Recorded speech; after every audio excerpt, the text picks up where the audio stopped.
Okay, thank you so much for the patience. So, continue from the sixth question. Now, in your experience, how do UK physiotherapists balance evidence-based practice with patient-centered care? Is there ever a conflict between the two? So this question is stemming from your answer, the answers you just gave about clients contributing so much to their care. How do you balance it with what the book is saying about patient care? Yeah, you're right. Honestly, sometimes I would be worried that the patient, especially when you know that this patient requires a particular intervention. From your assessment, you've seen that this patient requires a particular intervention, and which is supported by evidence, and the patient is, requesting something otherwise. So, and of course, it's a patient-centered care, so consent is key, and you also need to explain. So what I do basically is to explain. I do a lot of talking for the patients. When I finish talking and they are able to now see, some of them would then, after the explanation, would like say, "Oh, okay, you can go ahead and do what's right." While some will still insist that this is what I want to do based on their own personal beliefs or some things. And some patients who already have for instance, that this patient is due for discharge, and all the outcomes are showing that this patient is due for discharge. The patient will tell you that my pain is still at 7. And obviously from your perspective, you already know that this patient is malingering. There are a lot of things you do, but because they want to be benefiting from the insurance companies or from whoever is sending them, they still come to, Let me give you an instance. There is a particular patient who I was managing. He had mechanical back pain, and I had treated, and I knew that this patient was already okay. Functionally, this patient has improved, has achieved all the functional goals that we've set for the patient. Movement-wise, there was no impairment in movement, balance, and all that. But this patient was still reporting that this pain is still there. And when he just comes to the clinic and you just want to say, do some exercises and do this, patient will just do the little and said, no, I cannot do. And he just wants to lie down there and sleep off sometimes. And we just have to manage. So it's just a balance about, what is in the books and what the patient is expecting to do. So we just carry them along to what they do. But I try as much as possible to bring up that discussion with the patient where we talk about this is what is the researchers has said, and this is high evidence that if you do this will help you on the long run. And some patients who do not want to do exercise therapy and they are thinking they want you to do a hands-on treatment for them, you want to do manual therapy, and you know that this patient is benefiting from exercise therapy. So when they come and they keep on insisting and all that, and we say this and that, we need to explain. So luckily for me, I've been able to really convince a lot of patients to do the right things and what they do. So that's basically what we do. That is a good one. Well done. Okay, so the next question is around clinical practice. What clinical practice or cultural perspective from Nigeria do you believe will actually benefit the UK system if embraced? I think that the UK practice, because I don't know whether you've experienced it in your own area, but I've seen generally that there is this fear of litigations, medical, legal, litigations that happen, that makes everyone, try to.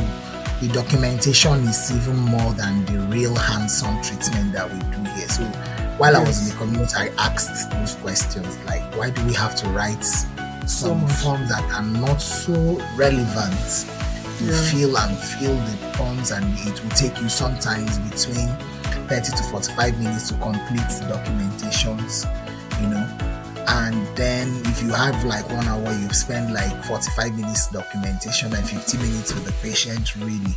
And it's all about the exercise program is like you are just printing out leaflets and handing over to the patients, or you are sending it via email to them, you know. So it's still no supervised Hmm. therapy sessions, except in few specialty areas, maybe people who do musculoskeletal outpatient, or people who have the ability to work in a rehabilitation center. Hmm. Yeah. So Yeah. yeah, so but in Nigeria, you really have that hands-on skills. The specialized skills come to practice. So I wish they could actually embrace it here, because the physiotherapy, what makes me is not just the ability to evaluate patients, which is what they Yeah. are pushing here.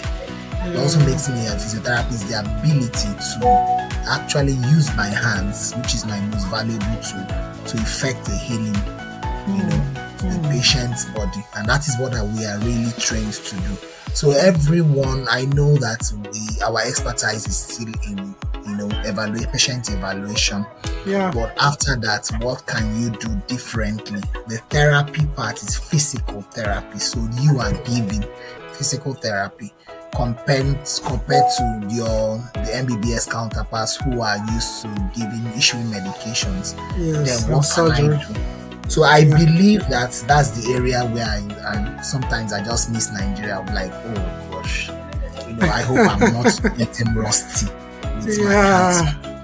Yeah. Yeah. Where you see a patient come immediately with a pain of 7, and by the time they are leaving, they are going with a pain of 3, because you have delivered a specialized skill. But here, everything is almost like, oh, the pain is up, you are going to writing to your GP, pain medication.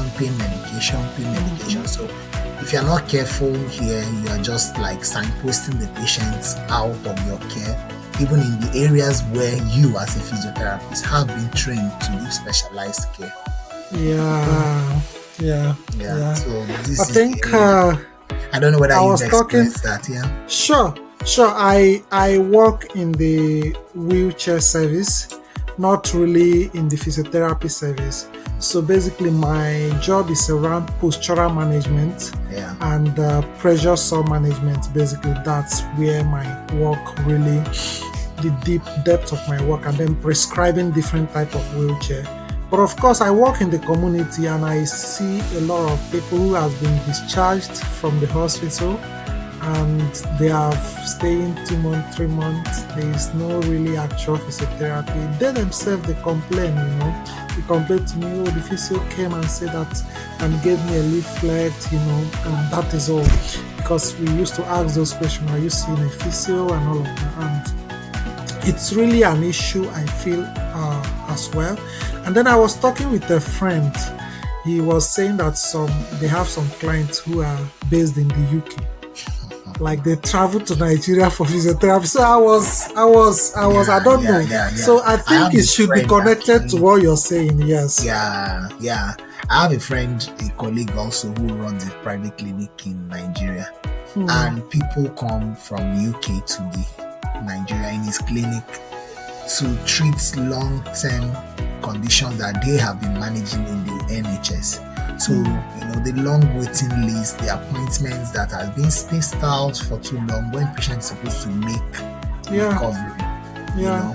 There is a place of exercise therapy, but there is a place of supervised exercise therapy and manual therapy. You can't take away these two areas from physiotherapy. So if they had embraced that part, I think with the level of equipment, the resources they have, the funding, patients will definitely benefit better from that. Wow. That's really a nice one. Okay.